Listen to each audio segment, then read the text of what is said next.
Hi everyone, so for my video this week, I am going to be doing, I think you maybe call it like a Mediterranean salad. For my 3 macronutrients, my orzo is going to be my whole grain, and it's durum wheat semolina, that's correct.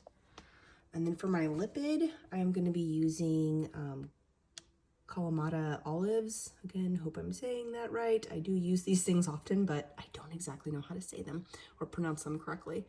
And then lastly, for my protein, I'm going to be using Great Northern beans, and those fulfill the macronutrient requirements. I'm also going to have a lemon and some Greek vinaigrette for the dressing, and then some cherry tomatoes, and baby spinach. And so the orzo that I'm using as my carbohydrate is a whole grain that's going to provide complex carbohydrates, and those help fuel my body and support brain health and function.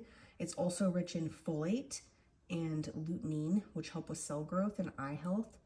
And then for my protein source, the Great Northern beans, those have plant-based protein, essential for tissue repair and immune function. They also contain some iron, fiber, which fiber is great for your gut microbiome, and magnesium. These things are good for digestion, red blood health, cell formation, and bone health. And then for my lipid, the Clamato olives, those are going to be rich in heart-healthy monosaturated fats, which is going to help lower LDL cholesterol and reduce inflammation within the body. That's great for those with autoimmune disorders, or really for anyone. They also offer antioxidants like vitamin E, which are going to help with immune and skin health. And then aside from the essential macronutrients in this meal, I'm also gonna have cherry tomatoes that have lycopene, which is an antioxidant. These help reduce cancer and heart disease. They also have vitamin C and potassium, which are important for immunity and blood pressure regulation.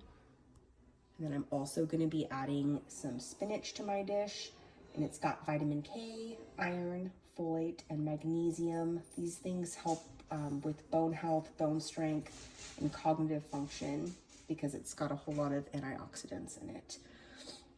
I thought it was really interesting when I was going through the nutrients in this meal that a lot of the things, like I take magnesium, but if I would just kind of eat a more balanced diet, I wouldn't have to take those supplements. I could get them from a whole food source.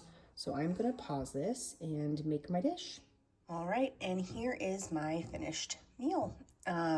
Cooking it went pretty well. Didn't run into any bumps or anything along the way. A couple things that I wish I would have changed. I think I should have, instead of Great Northern beans, maybe used garbanzo beans. The white beans just feel a little forced, because I was kind of looking for a protein to add that was plant-based, but garbanzo beans would have been a better option. I feel like if I would have toasted those, it would have added a little bit more of a crunch and fit into the salad, whereas the Great Northern beans, not so much. And then I am really missing feta cheese. So if anyone knows a good alternative to a plant-based alternative to feta cheese, that would be great information for me to have. The thing I liked about cooking this meal was thinking intentionally about each item that I was using and why I was using it, as well as the health benefits that went along with it. So thanks for watching, everyone.